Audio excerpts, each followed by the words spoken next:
Welcome to Paris. We're at Place de la Bastille, a location forever associated with the French Revolution of the 18th century. Fast forward a couple of hundred years and another revolution is happening right now in Paris. Except this time, it's on the football pitch. Allez, allez, jusqu'au bout, jusqu'au bout,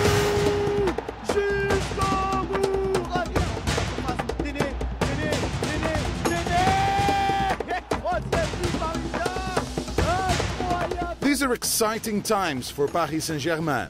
The perennial underachievers have been transformed since the arrival of new owners last summer.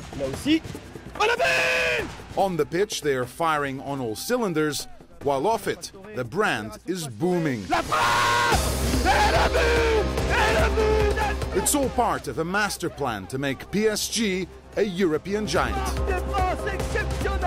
This club has not a big history like Milan, like other clubs like Manchester United, Real Madrid, like Barcelona, but the aim is to reach that kind of level. The aim is to play the Champions League next year.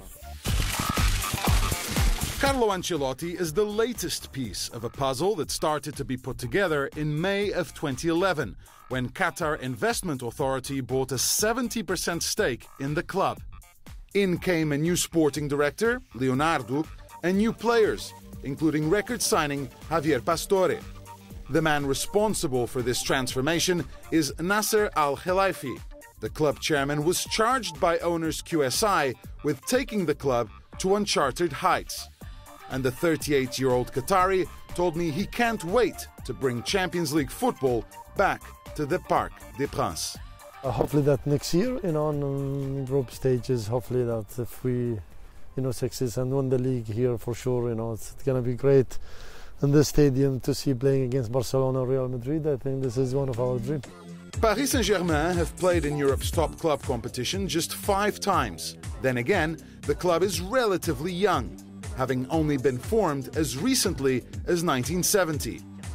Back then, PSG quickly made their way to the top flight and won their first league title in 1986 under Gérard Houllier. The Parisians then won another title in 1994 with Rai and David Ginola leading the way. But since then, it has been slim pickings. They did get their hands on the old UEFA Cup Winners' Cup in '96, and they did lift the French Cup on a few occasions. But that hasn't been deemed good enough for a team that has always had so much potential and so many star names, such as Georges Weah, Leonardo, and perhaps the highest profile player of them all, Ronaldinho.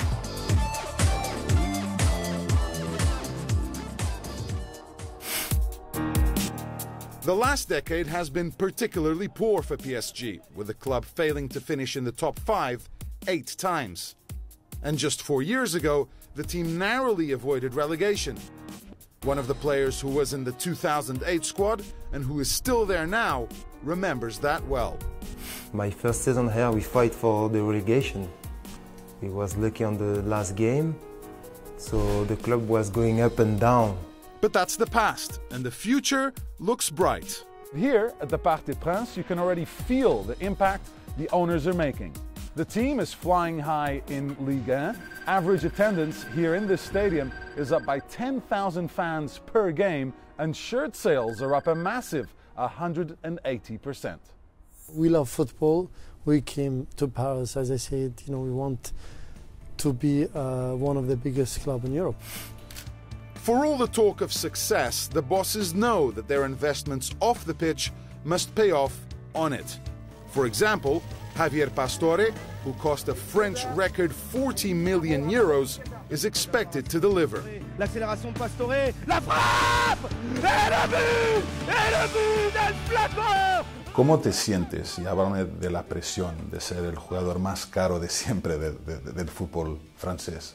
No, presión por ahí fue un poquito al principio, ¿no? Después ya se pasa y yo no sentí más la presión, digamos, por ahí los primeros partidos sí, porque era mucho lo que se hablaba, o si no hacías un gol era como que no habían comprado mal y tendrían que haber comprado otro jugador, pero es siempre así, ¿no? Es el fútbol. Pastore has enjoyed a good season, and PSG seem to be on the right track to winning Ligue 1. First, it's France, then the world. Everyone is dreaming big at the park. Pedro Pinto, CNN, Paris.